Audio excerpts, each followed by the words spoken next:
This was the day for the bandages to be removed and the blue lenses fitted. Martha West put her hand up to her eyes and felt the crepe binder and the layer upon layer of cotton wool beneath. Patience would be rewarded at last. The days had passed into weeks since her operation, and she had lain there suffering no physical discomfort, but only the anonymity of darkness, a negative feeling that the world and the life around was passing her by. During the first few days there had been pain, mercifully allayed by drugs, and then the sharpness of this wore down, dissolved, and she was left with a sense of great fatigue, which they assured her was reaction after shock. As for the operation itself, it had been successful.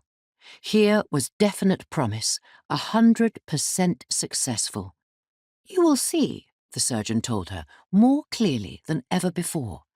"But how can you tell?" she urged, desiring her slender thread of faith to be reinforced. "Because we examined your eyes when you were under the anesthetic," he replied, "and again since, when we put you under for a second time. We would not lie to you, Mrs. West."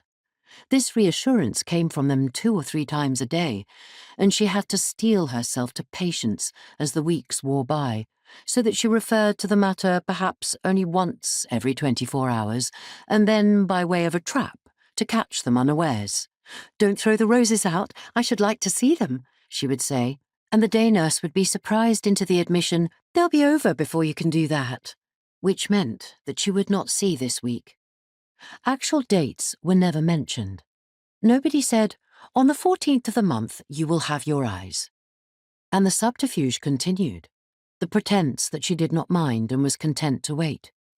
Even Jim, her husband, was now classed in the category of them, the staff of the hospital, and no longer treated as a confidant. Once, long ago, every qualm and apprehension had been admitted and shared. This was before the operation. Then, fearful of pain and blindness, she had clung to him and said, "What if I never see again? What will happen to me?" picturing herself as helpless and maimed. And Jim, whose anxiety was no less harsh than hers, would answer, "Whatever comes, we'll go through it together." Now, for no known reason except that darkness, perhaps, had made her more sensitive, she was shy to discuss her eyes with him. The touch of his hand was the same as it had ever been, and his kiss and the warmth of his voice. But always, during these days of waiting, she had the seed of fear that he, like the staff at the hospital, was being too kind, the kindness of those who knew towards the one who must not be told. Therefore, when at last it happened, when at his evening visit the surgeon said, "Your lenses will be fitted tomorrow," surprise was greater than joy. She could not say anything, and he had left the room before she could thank him. It was really true. The long agony had ended. She permitted herself only a last feeler before the day nurse went off duty. "They'll take some getting used to and hurt a bit at first," her statement of fact put as a careless question. But the voice of the woman who had tended her through so many weary days replied, "You won't know you've got them, Mrs. West." Such a calm, comfortable voice, and the way she shifted the pillows and held the glass to the patient's lips, the hand smelling faintly of the morny French fern soap with which she washed her.